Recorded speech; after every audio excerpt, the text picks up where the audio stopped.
may bagong accessories tayo na ikakabit sa ating ADB 160 mga boss. Ito yung rear suspension at yung brake lever niya. Ayan mga boss, ito yung rear suspension, TRC. So dagdag pogi, dagdag angas sa ating motor.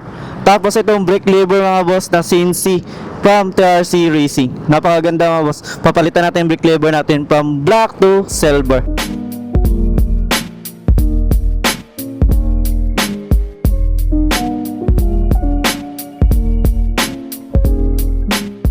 Yun, nandito na tayo sa Yes Boss Motor Parts sa ating tropa mga boss. Yan. So, seryoso masyado yung isa. Yan, Yes Boss Motor Parts. Ayan mga boss. Sarado? Grabe, sarado. So, ilang panakan nila mga boss. Center lang sila ng panakan yung Sasa. Yan. Dito yung Sasa, ito naman yung panakan. Yan, ito lang shop. Dito naman yung R Castillo. Yan. So magpapakabit tayo ng accessories dito. So daming mga sila. Daming customers. Yun, mayroon sila mga Vistar, mga gulong, iba-ibang sukat, 13, 14, 17. May engine oil sila mga boss. Yun no. Mga sensor, iba-ibang meron din sila mga accessories mga boss. Ang dami. Swing arm, meron din bracket, mga top box bracket. Dami dito, pitch bike tsaka Motaro, iba-ibang brand. So ipapakabit natin to. Itong ADB na ating suspension natin, brake lever. Oh, shoutout! Shoutout muna! Ayan. Shoutout ko sa Yes Boss Motor Shop. Ito yung stock size ng ating ADB 160 mga boss, ng rear suspension. Yan, yung sukat nito is 395mm. Tapos yung ipapalit natin is TRC Racing suspension na 365mm yung sukat nito. So adjustable siya. Yung payload tsaka yung rebound niya. So ayan mga boss yung rebound dito, adjustable. So pinalit na mga boss. So dagdag pugi, dagdag angas sa ating ADB 160. So i-test natin mamaya yung lambot nito.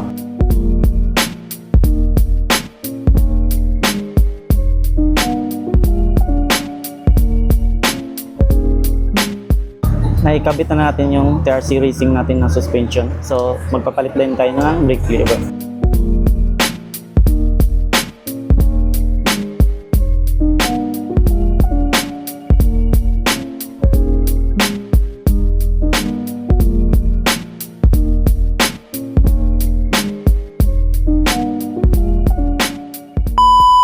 Eto mga boss, nakikabit na natin yung brake lever natin na TRC. Ayan. So napakaganda niyan mga boss, sulit na sulit.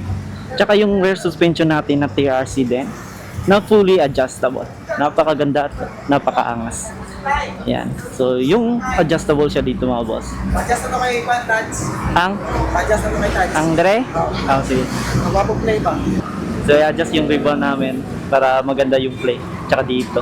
So si Taj Karat yung mag-adjust. At ito mga boss, kumpleto na yung kabit na natin yung accessories natin na bago. Yan yung TRC, rear suspension natin, tsaka yung brake lever ng TRC. Salamat, Col. Salamat, Dad. Gawas na eh? Boss ni. Sige ka, gawas na ta. Nako!